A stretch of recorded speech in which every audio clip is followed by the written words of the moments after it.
Okay, so imagine this. You're a Greek Christian governor. You're ruling your own castle. You have your own land, your own people. You answer to the Byzantine Empire. And then, one day, you meet a man named Osman, and everything changes. You don't just become his ally. You don't just join his army. You actually change your name, change your faith, and build a family dynasty that will serve the Ottoman Empire for the next 200 years. That man was Köse Mihal, and today we are going through his complete family tree, generation by generation, right from this chart. Let's go. Before we jump into the family, let me just quickly tell you who this man was, because the story makes no sense without it. Köse Mihal. His real name was Mikhael Kosses. He was Greek, ethnically Greek. He was the Byzantine governor of a place called Çermenköy, which is modern-day �𝐤𝐻𝐼𝐬 in Turkey. He ruled from �𝐤𝐼𝐬𝐿 Castle, up in the mountains of Bilecik. Now his Turkish nickname, Köse Mihal, literally means Michael the Beardless. And his full Muslim name after he converted was Abdullah Mihal Ghazi. This is the man. This is where the dynasty starts. So look at the chart. Right at the very top, that's him, Köse Mihal, Generation 0. He was born in the 13th century. He died around 1340, so he lived well into old age. Now here's what makes him so special. Even before he converted to Islam, he and Osman Gazi, the founder of the Ottoman Empire, had a genuinely close relationship. These two men respected each other. They trusted each other. And that trust built something that lasted for centuries. Here's a story that shows you exactly what kind of man Köse Mihal was. The neighboring Byzantine governors, his own people, invited Osman to a wedding. It looked like a friendly invitation, but it was actually a trap. They were planning to assassinate him right there. Köse Mihal found out, and he warned Osman. He chose Osman over his own side. That's the moment everything shifted. After that, these two men fought battles together. Köse Mihal used his deep knowledge of the Byzantine lands, the roads, the castles, the terrain, to help Osman expand. He wasn't just a soldier, he was a guide, a diplomat, and a trusted advisor. And then, somewhere between 1304 and 1313, he converted to Islam. Historians actually debate why. Some say it was simply the deep friendship and influence of Osman. Others say he experienced a powerful dream that led him to convert. Either way, he became Abdullah Mihal Ghazi, a Muslim, a Ghazi, which means holy warrior. He then continued serving, not just under Osman, but under Osman's son, Orhan I as well, right up until the conquest of Bursa in 1326. After Bursa, silence.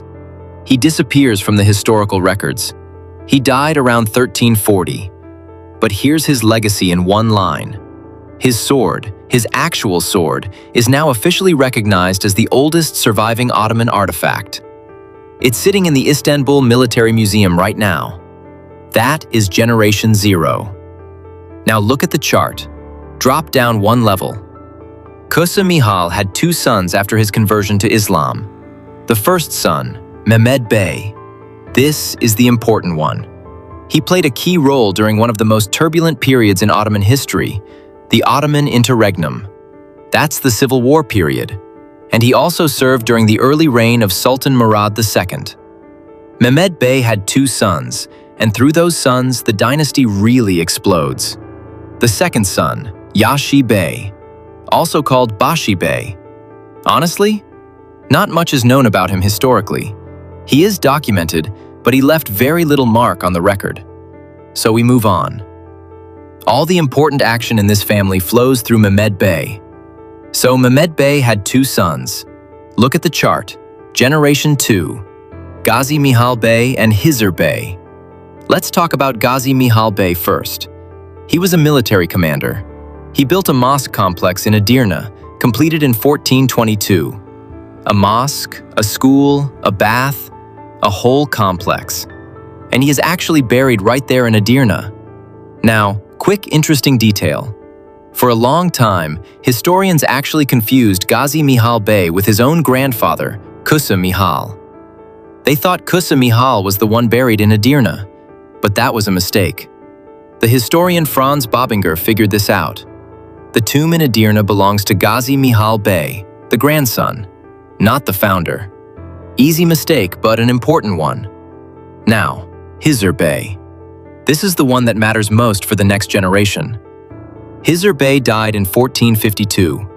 He was a distinguished military commander serving directly under Sultan Mehmed II, Mehmed the Conqueror, the man who conquered Constantinople. 𝐢𝐬𝐬𝐻𝐸 Bey served that sultan. And 𝐢𝐬𝐬𝐻𝐸 Bey had four sons who all became warriors. 3 of them became legends. This is where the chart gets really exciting. Look at generation 3, 4 sons of 𝐢𝐬𝐻𝐸 Bey. Plus, one more figure connected to this generation, Mihaloğlu Ahmed. But we'll get to him last. Let's go through them. First, Ali Bey Mihaloğlu. Full name, Gazi Alauddin Mihaloğlu Ali Bey. Born 1425 in Akhisar, died 1507 in Pleven, which is in modern-day Bulgaria. He lived to 81 or 82 years old.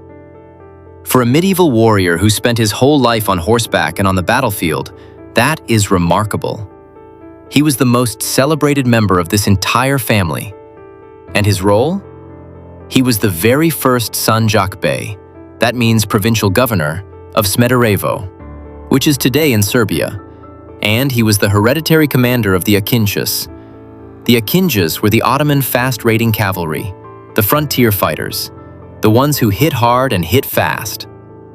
Now let's talk about what this man actually did on the battlefield, because the stories are insane. In 1459, he raided Transylvania. He got pushed back. Fine, he regrouped. In 1460, he captured Mikhael Kosses. Who was this? The uncle of the King of Hungary, a former regent, a very powerful man. Ali Bey captured him, sent him all the way to Constantinople, and the Sultan had him executed. As a reward, Ali Bey was appointed Sanjak Bey of Vidin. In 1462, appointed Sanjak Bey of Smederevo. He kept pushing into Hungarian territory, constantly raiding, constantly pressuring the border. Then comes 1474, February 7th. Ali Bey rode with 7,000 horsemen, 7,000, and launched a surprise attack on the city of Varad. He broke through the wooden fences. He burned the houses. He took the population as prisoners. He was going for the treasury of the bishop's castle. But the castle itself held. The people inside, refugees, clergy, they resisted. And after one full day of siege, the Ottomans had to pull back. They retreated, but they devastated everything around them on the way out. In 1476, he joined his brother Skender Pasha, crossed the Danube with 5,000 cavalry, and tried to push toward Temeshvar. He was confronted by the Hungarian nobility at Pančevo. He suffered a serious defeat. He barely escaped in a small boat. The Hungarians freed all the Ottoman prisoners and captured 250 Ottoman soldiers. In 1478, he joined Ömer Bey Turhanoglu in attacks on Venetian territories. Then, 1479, his biggest operation.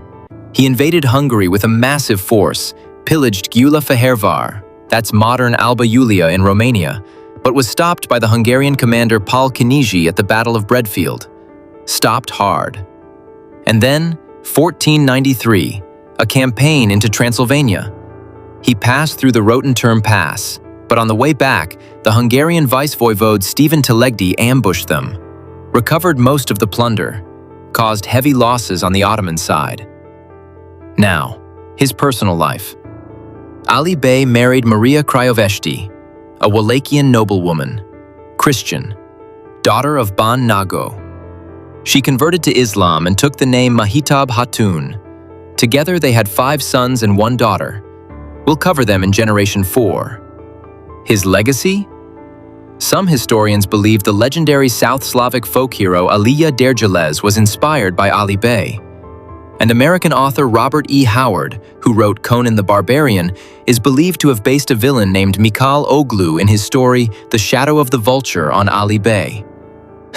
Even though the story is set 20 years after Ali Bey actually died. And his personal scribe, Prizrenli Suzy Çelebi, wrote a 15,000-line epic poem about his battles, called the Gazivatname-i Mihaloğlu. Only around 2,000 lines survive to today. That's Ali Bey, second son of Hizr Bey, Iskender Pasha, also called Skender Pasha. He was also a distinguished military commander under Sultan Mehmed II. He fought alongside his brother Ali Bey. You saw him in the 1476 Danube campaign. They crossed together. He had 2 sons and 2 daughters. The family continued through him as well. Third son, Bali Bey, also known as Gazi Bali Bey. He earned the title Gazi, Holy Warrior, which means he fought and was recognized for it. But compared to his brothers Ali and Iskender, he is less documented. The history books don't give him as much space. Fourth, Mehmed Bey, active in the early 16th century, died 1543. Here's an interesting thing. Historians actually disagree on whether he was the 4th son of Hizr Bey or the son of Ali Bey. The sources conflict. So, on the chart, he's shown separately with that note attached. And then, Mihaloğlu Ahmed, active around the mid-16th century. He is possibly the last member of this family to have actually held and exercised the hereditary title of commander of the 𝐼𝐭𝐥, the title that started with Köse Mihal himself. After Ahmed, the family began to decline. They survived. They kept their estates. Large estates in Bulgaria, around Edirne, and according to the 17th century traveler Evliya Çelebi, also in Amasya and Bursa. The family continued into modern times, but as a military and political power, it faded after Ahmed. Now look at the bottom of the chart, Generation 4. These are the children of Ali Bey Mihaloğlu and Maria Craioveshti, who became Mahitab Hatun after her conversion. 6 children, 5 sons and 1 daughter. Hasan Bey, first son. The family line continued through him.